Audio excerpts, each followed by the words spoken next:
Ang ganda talong na para siyang kamatis. So hello, welcome po muli sa ating munting channel. So ang share ko naman po ngayon ay itong ating Ethiopian eggplant. Ito po ay bigay ng isa nating kaibigan na si Rolesils Banaga. Ayan po yung buto na yan ng aking ipinunla na binigay niya. So 8 months ago, ayan, ganyan na siya kalaki at nagbunga na.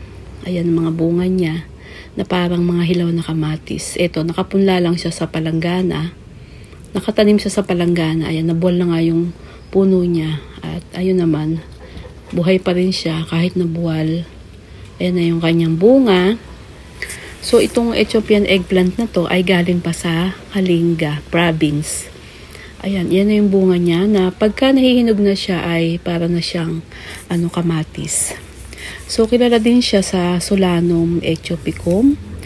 Isa nga siyang fruit-bearing plant na marami ding tawag sa kanya. Pwede rin siyang, ang tawag din sa kanya ay bitter tomato kasi nga, yung kanyang lasa ay mapait-pait.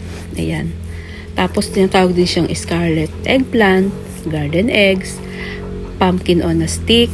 Ayan, yung kanyang isa pang katawagan sa kanya.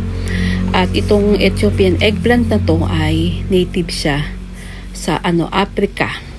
Popular vegetable siya sa Northeast India. At ito ay nakapulsan dito sa aming rooftop garden. Yan yung mga Ethiopian eggplant. Ito yung bigay ni Kabsat Rolesils. Ayan, dami ng bunga May video ako nito nung ako'y nagpunla at aking itinanim. So, ayan na. Ang dami na niya naging bunga.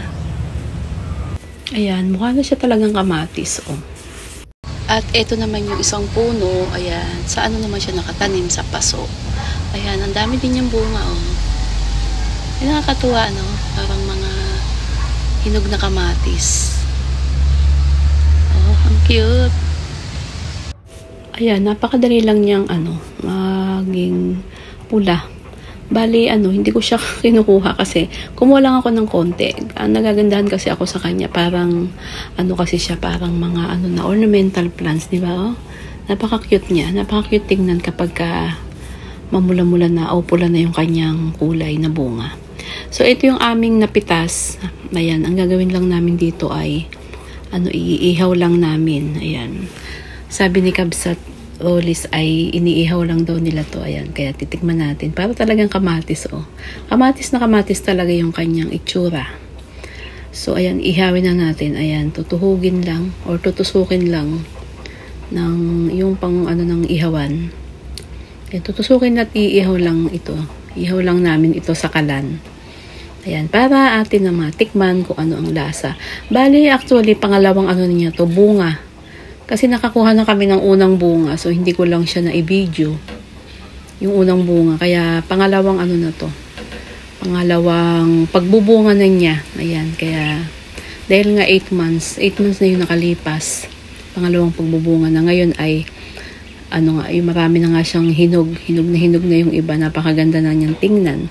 Ayoko nga lang pitasin kasi nagagandahan ako sa kanya. Dahil parang nga siyang ornamental plants.